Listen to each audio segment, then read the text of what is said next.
70% Irish according to like my ancestry. I did that a couple of years ago, and I was like, cool. And very good. 2015. Yeah, 2015 was when I was speaking in the UK at a conference in London.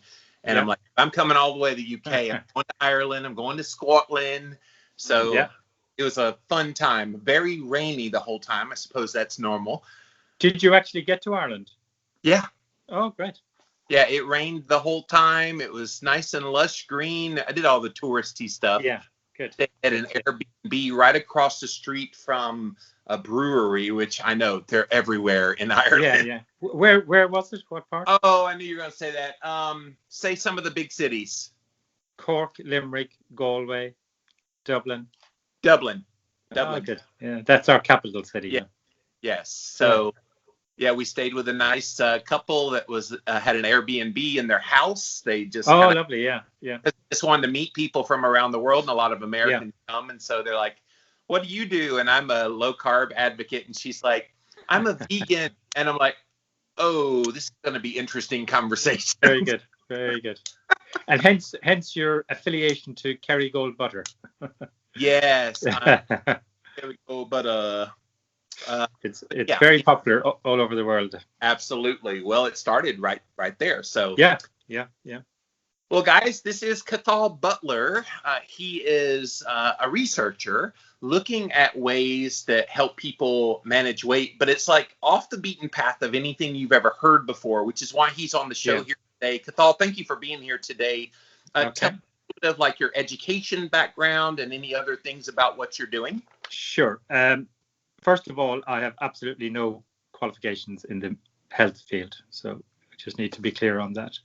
Now, I've had a varied background. I was an accountant in London for many years and sales, and now I'm an artist. I have an art studio in Ireland, and that's what I do. But I've always been interested in psychology and how the subconscious mind works, and kind of the contradictory things that happen in life. You know, you willfully want to lose weight, you know how to do it, but yet you can't. And it's like there's invisible forces nearly pulling the strings. Yeah.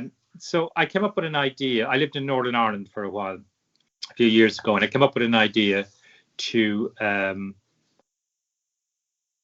for a weight loss program. And how it developed was I was actually a heavy cigarette smoker, and hard and as I tried, I could not give up, and eventually I did give up, and I kind of developed this system, which it seemed very bizarre how I was able to do it, even to the point that I'd quite happily have a cigarette with somebody now just to show it's not willpower I'm using. I'm not afraid having one cigarette that I'm going to be back on the treadmill again. Right. So I then presented this to Invest Northern Ireland. There was the government were doing these incentives for innovation ideas, and I got a grant for research on this. Wow. And I produced some equipment. But a lot of the logic with this is kind of to bring it back to first principles. With all our knowledge, we're struggling, and yet every animal in nature seems to be able to handle their diet. Yeah. Without any awareness. So there's something strange going on.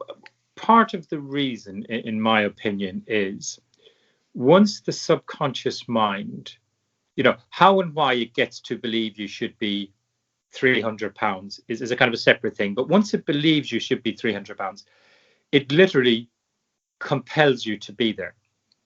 And even to the point that you can't literally feel your weight. So what it does is it distorts your physical ability to feel the weight you're carrying. The mind via your skeletal system. In the same, like, let's say somebody is 8 stone overweight. Okay. So let's say they should be 20 stone. They should be 12 stone, and now they're 20 stone. Yeah. So they get to the top of the stairs and they're out of puff.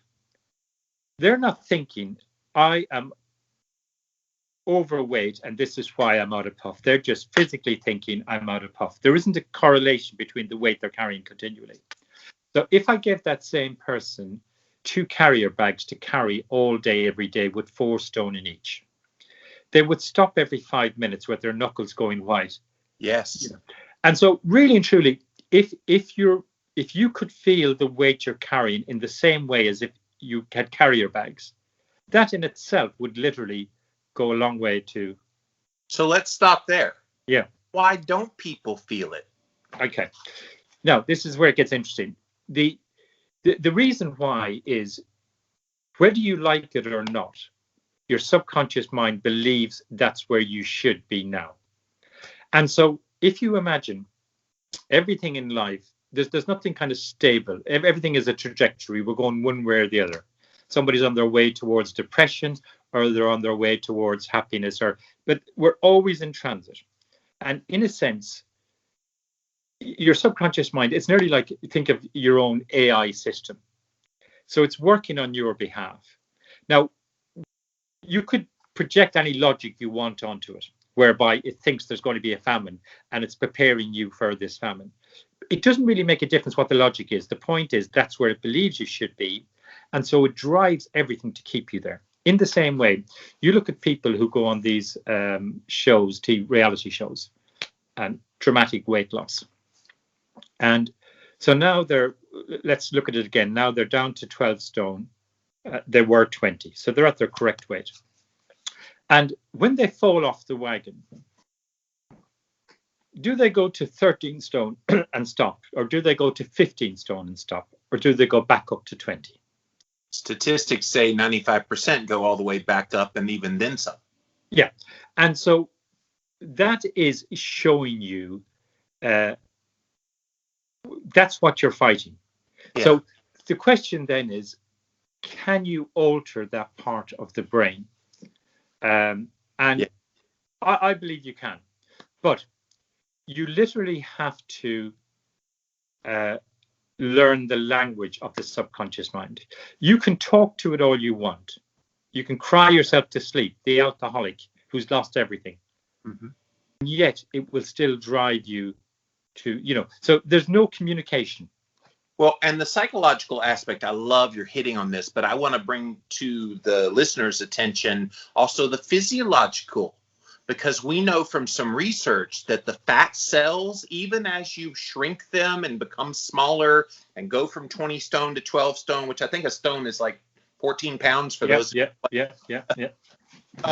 And when you go down in size, the fat cell remembers what you were like when you were bigger. So from a physiological standpoint, your body's fighting you to get back to that state of homeostasis from a physical perspective. But absolutely, it reinforces that. And that's very true, even to the point that, let's say somebody's 20 stone, they get down to 12 stone, and they have a similar bone structure of somebody who's naturally 12 stone.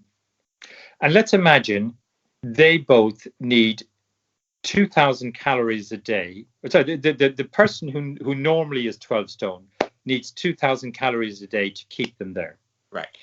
If the person who has dieted and exercised and got down to 12, if they wanted to stay at 12, the same as their friend, if they ate 12, the same 2,000 calories, they would start to put on weight, even though it's the exact same bone structure.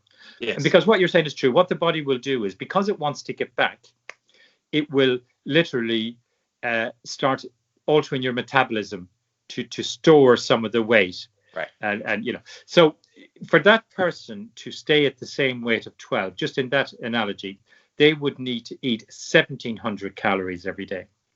And so what it means then is every day you would have to feel hungry. And then this is where the problem comes from. Yes. So if you think about it, the ideal scenario, the best scenario in terms of weight is, well, backtrack a little bit. In my opinion, there's no such thing as bad food whatsoever. And I'll tell you why. Less than ideal food, but yes, keep going. Yeah, but I would make this a serious point. There's absolutely no such thing as bad food. If you and I were on a desert island I was on one side and I had water. You were on the other side and you had McDonald's. I'd be dead in a month and you would live to a ripe old age. So the idea of good and bad food is distracting. Now, whether in terms of food, you could argue that in terms of heart conditions and different things, then there are bad foods. But just in terms of weight, now, the other thing with things like McDonald's or these type of foods are they're so well engineered that it's very difficult to feel satiated. There's a compulsion to overeat. But that's a separate issue. Yeah. Although if you keep the calories under control, exactly. Diet, keep your weight managed, you'd probably be hungry because of some of the hormonal effects. And I want to bring that into this discussion as well, because we've talked a lot about reducing calories to kind of keep that same 12 stone as someone who naturally eats 2,000 calories and has 12 stone naturally. What role does the hormonal system, the endocrine system, play in this? Now, I don't get even involved in that. I'll tell you why. Okay. If you look at the ideal scenario is that you eat what you want and you're the weight that you want to be. I mean, that's the ultimate goal if you can get there. Okay. The next best scenario to that is that you eat what you want, but you don't overeat, even though you would like to. And the reason, because there's two elements to that. Let's say I say to you, my friend has just bought some lovely heroin. It's fantastic. Do you want to try some? You're going to say no, or whatever hard drug that I offer you. Now, most people will agree it must be pretty nice. We all know how detrimental it can be to your life and everything else. But there's no doubt about it. Serious drugs are obviously nice.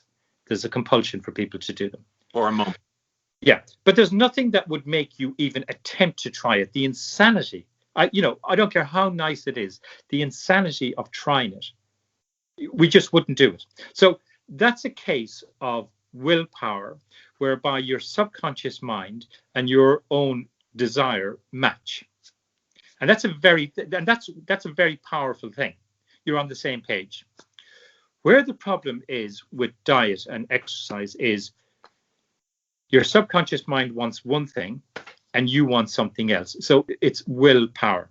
Now, if the willpower, let's say the idea of carrying 1 extra pound of weight in your mind, in your subconscious mind, was insanity. Just the idea of physically carrying this, there's no reason for it. If you would why would I carry it around all day, every day? That would be your subconscious mind and your conscious mind working together. So just to backtrack, one is you eat whatever you want and you're just always the right weight. The second one is you lose the weight, you eat and you enjoy it. But even though you could eat more and you'd enjoy it, the idea of doing it is insanity. That's another way of your subconscious mind working with you. In other words, there's no battle. You just, the second helping you say, look, it's lovely, but no thanks. So, well, and a lot of people in my community, Cathal, would say to the heroin thing, we treat sugar like that. We treat refined carbohydrates like that because we know consciously if we eat those, we're going to have blood sugar and insulin spikes, which then make us feel horrible, increases hunger. Yeah. And so then we choose to eat mostly animal-based types of foods and fat and limited carbohydrates. Fat and protein and limited carbohydrates is because we know we feel best that way and we reach our goals of whatever the weight. No, that's a very good point. And there's a couple of things there. Is you're absolutely right. If the choice is between obesity and going on an Atkins type diet, whereby you lose weight, and even if there's some argument that you're potentially some of the things are dangerous in the future, who knows? But it's still, medically speaking and health-wise speaking, for a lot of people, it would make perfect sense, to not be obese, because that's where a lot of the ailments come from. Now, there have been arguments, I mean, in the Nordic countries, Norway, Finland, and that, there's very good information there of what happened in the build up to the Second World War. And as more dairy and meat eating started happening and the coronary heart diseases type things started to rise, during the Second World War, then when they were taken over, the Germans kind of confiscated everything for their own purposes. And they saw a big dramatic drop in heart disease and different things as they became more grain-based. And then as soon as the Second World War ended, it started to creep back up again as they, so... And there's if you Google it, there's quite a few. There's one specific town in Norway, in Finland, where they actually, as the Second World War finished and the coronary diseases started coming up again, they introduced a specific diet, and it was very localized to a town, and it was dramatic effects. So I'm not arguing the good or the bad of Atkins, but it's the best of the situation if you're really struggling. Dude, you're like almost 2 decades old referencing Atkins. Ketogenic. No. But I mean, when I say Atkins, I mean ketogenic. Sorry, Atkins is how they used to throw everything low carb under the bus with that. But yeah, today it's ketogenic, and there's a lot of research. Anyway, we're not going to argue the benefits. Sure, yeah, exactly. Now, the danger slightly is, well, it's the best of a scenario. If you're really struggling and this solves your problem of losing weight, it's great, and even if you have subsequent problems down the line. Now, if you have a very clever subconscious mind, what it can do is say, right, you're winning the battle now, you're getting down here, but we're coming back. And your subconscious mind is so powerful, it can even override your ketogenic diet. I agree. And still bring you back up to the benchmark. I agree. And I've actually seen this happen in myself early on and other people, where they start to feel better. And so they think back and that they're okay to eat whatever, whenever. And they're not. It's almost like the subconscious, as you're saying, exactly, them into thinking you've already gotten there when they still have a few more steps to get there and make it like a permanent kind of lifestyle. Now, the thing, exactly. And the thing is, you're literally fighting your worst enemy with this, because it becomes so confusing to people. So some people will think it's emotional problems I have, because every time I have this problem, I eat. Okay. And on the surface, that seems correct. But in actual fact, even that's wrong. And it sounds bizarre to say that. All that's happening there is your subconscious mind knows it wants you back up. Okay. And so it starts to give you the feeling of being hungry. It puts the idea of food in your mind. It starts to make you obsessive thinking. Now, the normal weighted person isn't having this in their head all the time. No. And then it says, right, it literally has, if you imagine it's having a meeting and it's saying, Jimmy still won't eat, or whoever it is. Okay, next step. Bring up that trauma, whatever it is.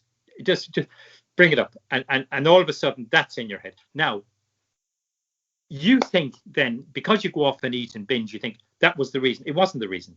Right. It was just you are fighting your worst enemy, because you're fighting an enemy that knows your thoughts, and it can infiltrate your thoughts. And so much of your thoughts every day are actually coming from your subconscious mind. You're not even aware of it. Like if I wanted you to open a window in your room there, okay, I could say, Jimmy, open a window, please. The other thing I could do would be surreptitiously turn up the central heating, and then you would do it.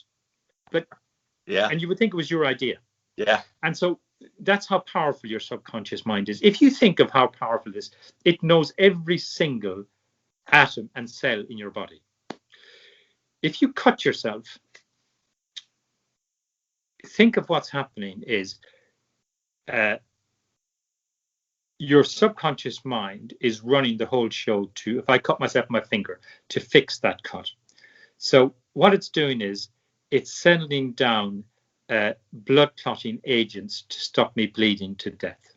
It's sending down antibodies, being picked up all over the body, whizzed down to the bloodstream, to the cut, to fight infection. Right. it's giving me pain to make my hand away from wherever it is. And then it's sending down cell regeneration to heal and scar and heal the cut. In other words, what it does is better than any plastic surgeon who spent 10 years in college could ever do. And this is all done without you being aware. Right. If you were doing it, you'd probably have blood poisoning, or you'd probably get an infection, clot the blood before you send down the antibodies or whatever. Now, yeah. But let's take it a step further. You have electricity in your body. So if you think about it, and really it's the same electricity you have in a light bulb. You could actually run a 40-watt bulb if you could plug it into your head. That's the electricity that's there. And now, whether or not you agree, but the point I'm trying to make is, and it's the exact same electricity, if you have a pacemaker put in your heart, the reason for that is the muscle on the top of your heart sends a shock through your heart. And what that does is it causes the heart to constrict. And so it sends it through, and then it turns it off. And that's the pump. So it's pumping electricity current on and off, and that's your pump for your heart. When they figure out then that that's not working properly and you're getting irregular heartbeat, you can get a pacemaker put in, and with that pacemaker is a battery. And in that battery is the exact same electricity that's in your wall socket, and that takes over. So the question I would ask you is, that electricity that's creating the heartbeat in your body, where is that coming from in your mind? External forces? It's not even, no. What's happening is, on a cellular level, we're creating electricity. Okay. So the only reason I'm going through this is to show you the absolute genius that you're working with and that you're trying to fight. You have no chance of winning this fight. Now, Atkins, the keto diet goes a long way, but it could be, well, what can happen sometimes as well is we get locked into something because it seems to work. Yes. We think this is the holy grail. Yes. And the danger slightly is, it's like somebody saying pot is great because it comes from the earth. How could it be bad?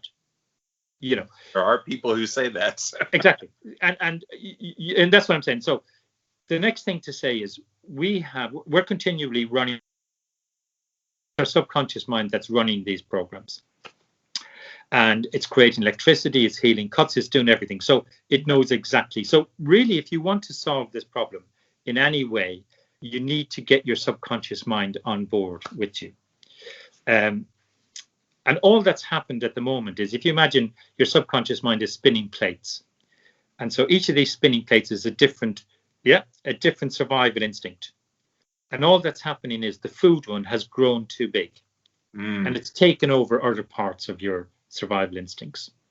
But you can't forget this. This is the problem. It's like when you learn to ride a bike.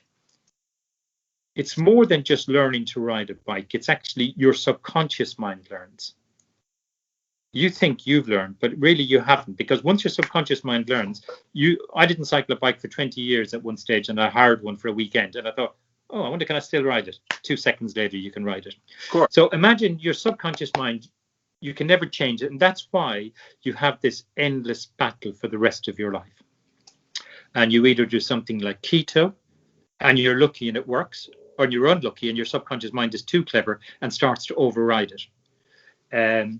Or you count calories and you're manually trying to run something. So the ultimate situation is to get your subconscious mind to run it. So if I said to you, every 4th breath, take a deep breath, you're going to feel better. It would drive you nuts. You'd have to count your breaths and do this and do that. And, I'm happy that my subconscious mind looks after my breathing. I want nothing to do with it. And in a way, when you're using diet and exercise to rectify your problem, you're literally doing that. You're trying to manually do the 4th breath. And the more you get involved in trying to do this, you're actually stealing away the autonomy of the system more and more. And that's why it's getting into chaos. So part of the solution is one of the machines I have is, let's say somebody's 20 stone, they stand on this treadmill and they look on the screen and they're 20 stone, okay? And they put this harness on. And then they decide what they want to lose. So they want to be 12 stone, so they want to lose 8 stone. That's what they should be. Right. So they put in a key into a weight stack, just like in a gym, of 8 stone. And they press a button. And the bottom weights move away. The 8 stone is free flowing now, and it's harnessed around like a cantilever to the harness. So now when you look at the screen, you're 8 stone, or you're 12 stone. The 8 stone is being lifted off you, if that makes sense. Right. And then you press a button and you start walking on a treadmill. Oh my God, 12 stone. What does it feel like in your joints? What does it feel like? Fantastic. And as you're doing that, then you press another button and a poncho comes down and it's got the 8 stone embedded into it. Ah. So now when you look at the screen, you're back up to 20 stone. Yeah. But my God, the insanity, the absolute insanity of this whole thing is beginning to hit you. Yes. And as you're walking now, you press a button, and every time you press it, bang, instantly the 8 stone comes off. It's the way it's set up. And it's within 100th of a second, and you feel that great rush. So you probably feel like you can run at that point because you're so light. Exactly. Now, and so what I'm doing is I'm breaking through the subconscious mind, how powerful it is, because leave that aside for a minute. Now, your belief systems are driving you, and even that's very interesting. You can get into quantum mechanics here now. It's a bit strange, but your belief creates your perception, which then creates your thinking, behavior, and attitude around everything. So in the case of food, okay?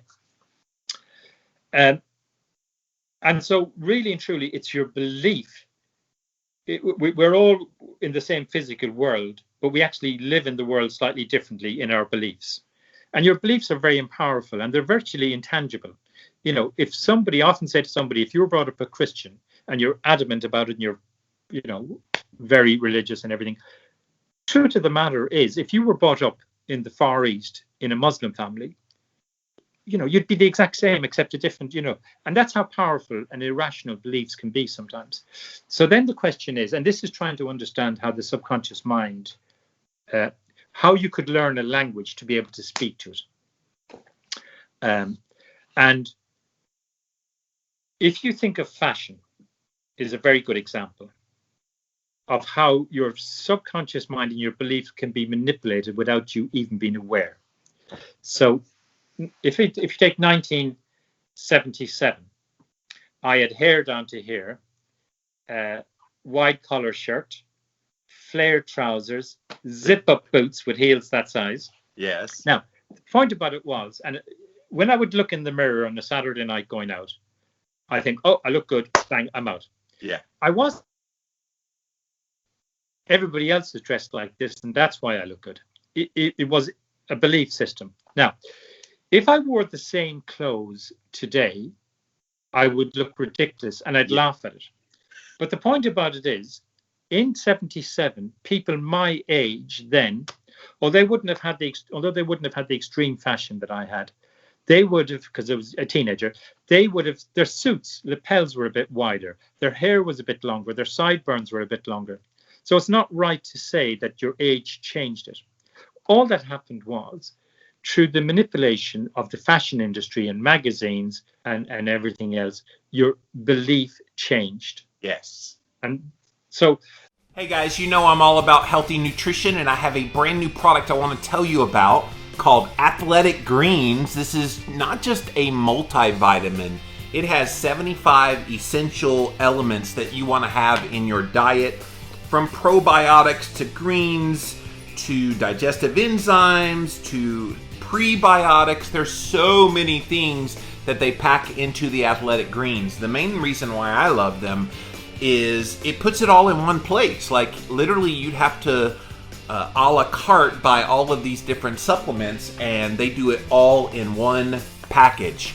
So if you go to athleticgreens.com/Jimmy and you can get a special discount if you go there. And the discount is you get a free 1-year supply of their vitamin D, as well as some of their travel packs. Go check it out, you guys. athleticgreens.com/Jimmy. And how the belief changed is, I might see a girl who looks really nice, particular outfit, or a guy who's dressed well, or that's a nice suit or whatever. And indirectly, what's happening is there's a biochemical system in my brain, and it's releasing serotonin or whatever, in relation to these feelings. And if you think about it, if you imagine you have a programmer working in your brain, and the only time it comes alive and starts to program is when chemicals are released. Right. And so that is what's happening. And it happens so well that now something I once thought looked great, I now think looks different. It looks crazy. And there's no real, I wasn't aware that I was being manipulated. But there's no doubt about it. My belief system changed. And outside of my own. So that kind of gives a slight indication then of how the subconscious mind works. So basically, it's a biochemical feedback system. And the analogy would be the programmers, the AI programmers in your subconscious mind, they are writing program continually based on what you think. And the more emotion it creates, the more code that's laid down. So this is why, along with that, your subconscious mind is taking you on a direction. So nobody ends up very sad overnight, or it's a progression. And what's happening is you're the captain of the ship, or you think you are, but you're not really. Your subconscious mind is coding all the time to keep you within certain parameters. So your perception. So really, alcoholism or any addiction is a disease of perception. And so the logic with the system I'm doing then is to infiltrate into that. But then you have to step back even a step further, whereby your perception of food being the problem, even the taste of food you're getting is not coming from the food. It's actually, yeah. So an example of that is if I have the flu, yes, it's not hard for me to stay away from food. Yes. And all that's happened is your subconscious mind has turned off your reward system. Or with the virus that's been out there, people their taste and smell, and so food is undesirable at that point. Yeah. And so all that's happened is your subconscious mind has turned off your reward system because it's fighting an infection. It's got antibodies all over your body. It's going to the lymph nodes, matching antibodies, see if they can find the right one. Very unbelievable things are going on. And if you were to eat, the blood would be going to your stomach to digest the food, and it hasn't got time for that. But that shows you the power that really your battle is not with the food. It never was. So another example of that is if you take something you really like, and sometimes you have it every day for a few days, and you think, oh, lovely, my God, I haven't had this for ages. And then you think, oh, I couldn't eat pizza, whatever it is. Right. It's strange, because if it's really nice, why wouldn't it always be really nice? And all that's happening there is your subconscious mind says, listen, we've had enough of this. And it literally switches it off. So the more it becomes interesting, then you begin to find that you're fighting the wrong battles. You're trying to exercise. Now, if you think about it, you can start looking at exercise a slightly different way. What you're literally doing is, remember, you can't communicate with this part of your brain outside of this chemical thing I'm going to go through. But so what you're doing is you're bullying it into submission. To you, it's exercise, and you're doing your press ups or whatever else. But literally what you're doing is you're bullying this subconscious mind into submission. And it just comes back and fights you. When really what you want is for it to come with you on this journey. But the more you fight with diet and exercise, the more you're pushing it away. Now it's even saying I'm not even going to listen to this crazy guy anymore. Let him do what he wants. We'll just keep overriding him. We'll drag up every problem that ever came into his head whenever we want him to, And so it's all down to then trying to learn to speak to that part of the brain. So just to qualify that, another step is, if you look at cigarette smoking, because this was how I developed this. You start off smoking and there's no great addiction at the beginning. You could stop whenever you wanted. You feel a little bit dizzy and a bit of a buzz, and fine. But as you progress, you become addicted. And all that happens is your subconscious mind is releasing dopamine and serotonin when you smoke. And if you imagine this amazing system you have that's running everything in your body is accounted for. It's like the best engineering firm you'd ever in the world. And all of a sudden, if you imagine they're having a meeting, we're releasing serotonin, but we only do this for survival instincts. There's something gone wrong here. And somebody says, well, look, there's this nicotine thing that's coming in. This is causing it. And so there's a meeting, like we have to know what's going on. So at a certain point, it decides, okay, from now on, nicotine is a survival instinct. It's something we have to have. And now it takes over. So now it creates the withdrawals to get you to smoke. And it releases dopamine and serotonin to give you the reward to keep you doing it. And it turns off the withdrawals. And if you think about it, it's mirroring what it does with food. So the withdrawals with food are your appetite. And then the release you get when you eat. But again, with cigarettes, just to hammer home the point that the reward from the cigarette is not even coming from the cigarette. If I gave somebody, somebody's 20-day smoker and I get them to stop for the day, and then I give them a cigarette at 12 o'clock at night, they're like, oh, God. The enjoyment is up to, in a 1 to 100, it's up at 100. Fantastic. If I gave a non-smoker a cigarette, same brand at the exact same time, their enjoyment is 0, probably -5. Now, okay. And so the question then is, where's the reward the smoker is getting coming from? Because if it was really coming from the cigarette, why is the non-smoker not getting it? Memory. What's happened is they've built this reward drive in their subconscious mind. Without realizing it, they've built it. And once it's built, you don't get access to that now. So tying to food, this is why people Exactly.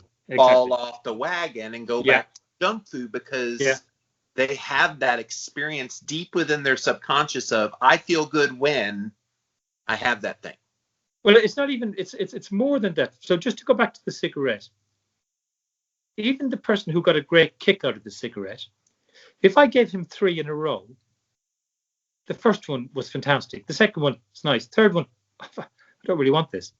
Yeah. So what's happening there is the subconscious mind is saying, listen, we have got what we need. Toddle off and do what you want to do.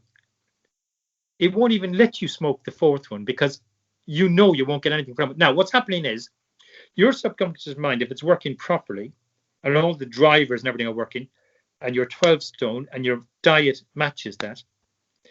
But when you, without realizing it, reprogrammed your brain, so now it's up to 20 stone, okay? That's where the drivers are now. You can't access that part of the brain. In other words, but you created the monster. And so all the reward system you're getting and everything else is not coming from the food. And this is why even your diet is so bad, because if I'm fighting you to eat, you want to eat 2,000. I'm fighting you to get you to eat 4,000 to keep you at 20 stone. I'm not going to waste my time. I'm going to get you to eat the worst food ever. So all of a sudden you're going to think, oh, salads are rabbit food. I don't want to eat that. Right. And I'll get you to, And so even your perception of what's nice. Now, even when you taste food, what's happening is you're getting the taste from molecules that are going up through your nasal passage from the food. And they're triggering, this is beef, this is ice cream, this is this. That's then going up to your brain and it's saying this is the sensation we want to give them for this particular food. And then it's fed back to you. It all happens so fast that you believe it came from that bite. So it's nothing to do with that. So what my system then is I have a lot of feedback systems that are working with changing that part of the brain. Now, that part of the brain is so clever that it shuts down every time you try and fight it. Okay. And I'll give you an example of how clever it is.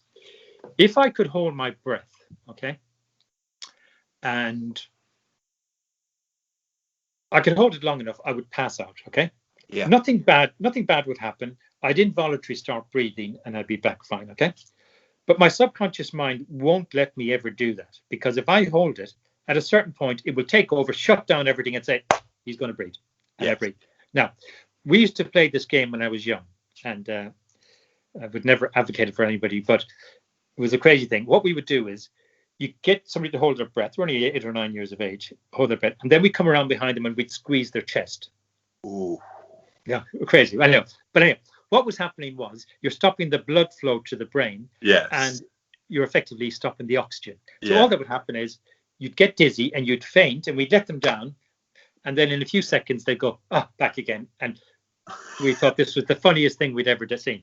But the moral of the story, if there is one, is it shows if you can find the underbelly of the subconscious mind, you can start to slowly attack it.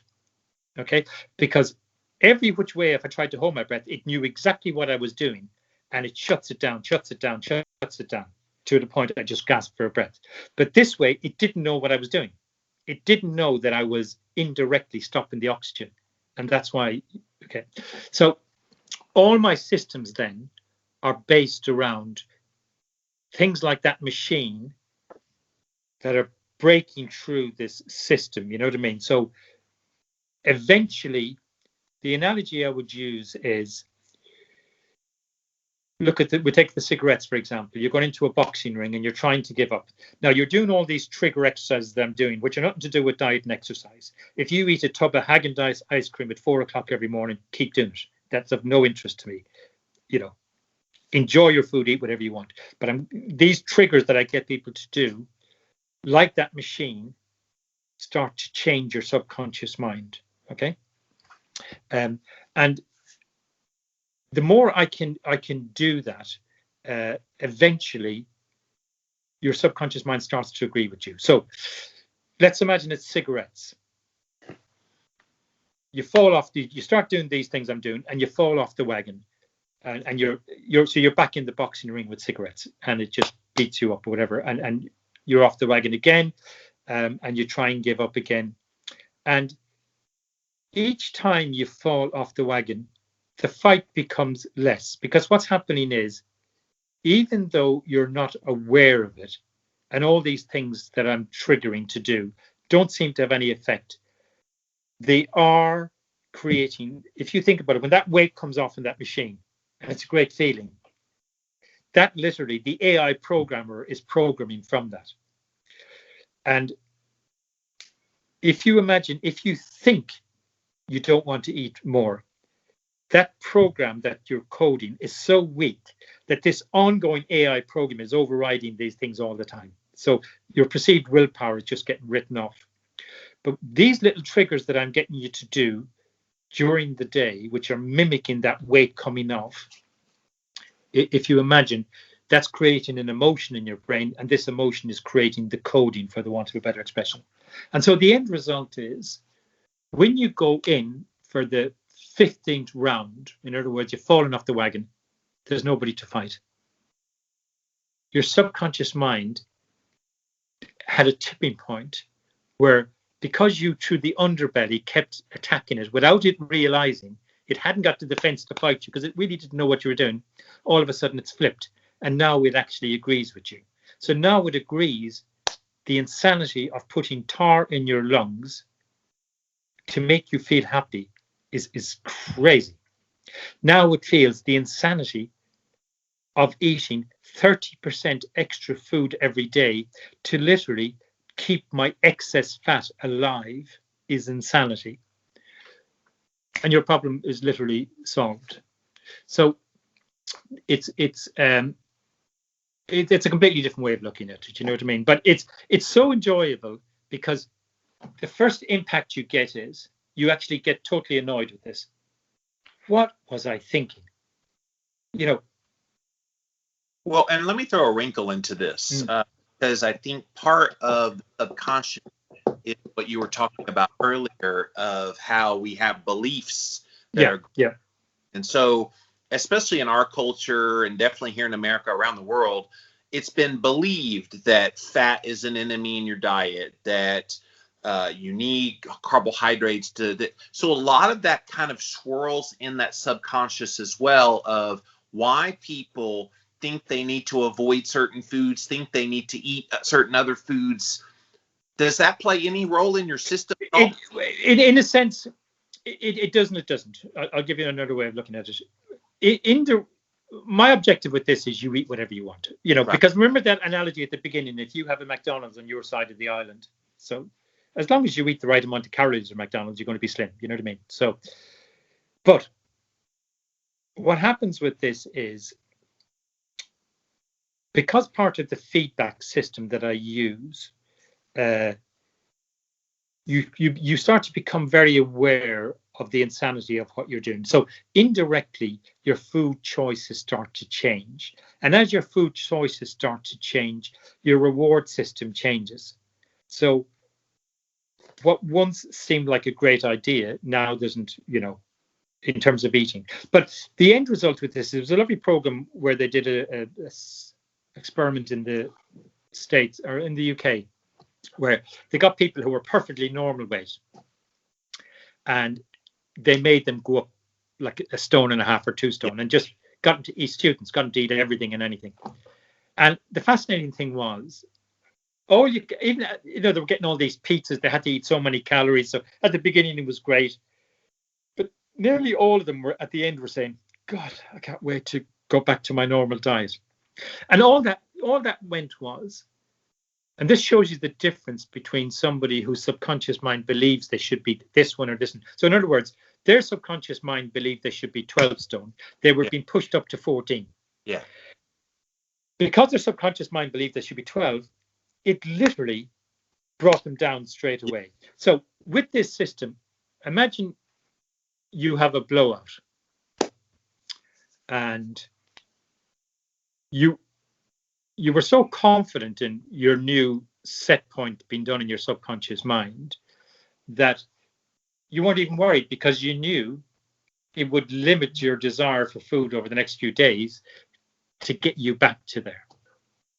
So if you think about it, that's where you want to be. You want to be where you can trust your subconscious mind, that it's on the same page with you. Yeah. And be conscious of the subconscious. Well, you don't even have to be conscious of it, because what you want to do is get behind the curtains, understand how the whole our reality is so strange. When you look at the sky and you see a star, certain stars aren't there anymore. You're actually looking into the past. Right. If the sun was taken out of the sky right this minute, it'd be 10 minutes before you would see it was gone. So we feel things that are real and everything else, but there's so much going on that we're not aware. So all this my system does is it gives you the key to get in behind the curtain, fix it, and then throw away the key. You don't want to go near it again. You don't want anything to do with it. Huh? Yes. I said there's a guy I had on my podcast last year named Drew Manning here in America, Fit to Fat to Fit, where he purposely made himself gain weight. He's a personal trainer. So he did this thing to make himself gain weight, to then turn around at the beginning of the year this year and try to lose that weight as an encouragement to his overweight and obese clients. And so he did this 10 years ago and replicated it again. And it's been fascinating because he's gone back to that original, like you were talking about earlier. But you see, that's slightly unfair from his point of view, because it's slightly unfair because he can't compare himself to somebody else. He's not fighting the same battle there. Right. His subconscious mind is fighting to get him down. Their subconscious mind is fighting to keep them up there. Yes. So, he's not in that many words, but I said, Drew, you got to keep that weight on for a while. So your brain goes, this is normal. And he's like, yeah, I know, but I'm just trying to do it. So, I mean, it probably is helpful, but you know, it is, and you know, it's the subconscious mind. You just got to understand, it's more powerful than the most unbelievable machine in the world. Yeah. You know, remember, it creates its own electricity from day one. Now, let's take it a step further then. People who are obese and have fought it and still can't do anything with it. Sometimes they think I'm lazy, I'm this, I'm that.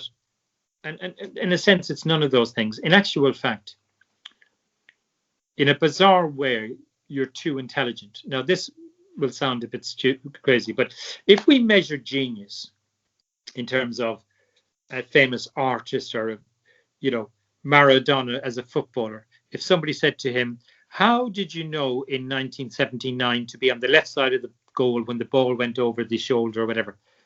He probably would have said something like, I don't know, but I just always seem to know. Yeah. And in other words, his conscious mind and his subconscious mind work together. That's where genius comes from. You know, and when you get that connection in any area, it seems to produce a genius. And in a sense, somebody who has that ability to be able to work with a subconscious mind that can learn, they're the people that drive industry or create things, or, you know, you've wrote 7 books or whatever it is. But the subconscious mind is so clever that it's learning all the time. And all that's happened is it's learned the wrong thing. But you set it off on that trajectory without being aware. And now you're sitting there trying to drive it. But it's taken all the controls away from you. It gives you a steering wheel that's not connected to anything. But it's driving the whole thing. It's pushing your thoughts. It's creating the biochemical feedback system. And you are on a trajectory. And you're spinning this wheel that nobody's listening to. It's just letting you, it's like giving a child a toy car. And now you're sitting in this toy car thinking, huh. And now you're coming up with all these ideas of why the car won't drive for you. It's nothing to do with any of those things. And so what becomes very enjoyable about this is when you fall off the wagon, and you see these exercises I'm getting you to do, they don't really feel like anything's happening. But because I'm using triggers to create serotonin and dopamine to start getting control of this machine. But every time you fall off the wagon, the anticipation of having a blowout is always at its maximum. Yeah. And therefore you fall off the wagon and you have the blowout, okay? Yeah. But as you're doing this system that I'm doing, where you're working at the underbelly, you're throwing arrows at the underbelly of the subconscious mind, so it doesn't know what you're doing, it's having an effect. In other words, the coders are coding. And what happens is you fall off the wagon and you think, that was nice, but it wasn't that nice. It wasn't as nice as I expected it to be. Yeah. And so that's where your subconscious mind starts to kind of fall out of sync. In other words, your subconscious mind used the anticipation of the maximum reward to get you to do it. Yes. But because it has changed slightly, it can only give you X amount of reward in terms of taste and everything. Yeah. So you start to feel slightly cheated. And and slowly, what once made sense kind of isn't beginning to make sense. And that's how you know the unraveling is happening. And that's why I say to somebody, when you feel like having a blowout, if it feels that pressure, just do it. Because that's where the learning comes from. Yeah. And in a sense, that's where you're learning to ride the bike. Yes. So this is why there's nothing intellectual in this in terms of what you're doing. Because if I tried to teach you to ride a bike, and this is why it's very important, the analogy of a bike. When you learn to ride a bike, you think you've learned. You haven't. It's your subconscious mind that has learned. And the only way for it to learn was experiential. You got on, you fell off. And if you think of it, it's an amazing thing when you learn to ride a bike, that balancing. If your body moves an inch to the left, your the bike moves to the right, and it's all been run by your subconscious mind. You're not even aware. You're thinking about what you're going to have for dinner tonight. Right. Now, so when that subconscious mind starts to learn that every time you fall off the wagon, the reward isn't as great as what you expected. That is you learning to ride the bike. Nice. And eventually, your subconscious mind believes you should be 8 stone, and you believe it, and now you're together, and you're a force to be reckoned with. But what I'm trying to say is, one is it's a great journey to go on, and it really, because you can use it in other areas of your life. Remember, I developed it for smoking. Right. But not alone that, I would argue anybody who suffers from obesity, who really wants to lose weight and is trying everything and keeps going back up, they have a subconscious mind that can learn. They are the people who are the very successful people in other areas of the world because they just have married together. So rather than look at it as a negative thing, it actually is a very powerful thing because it shows, and especially if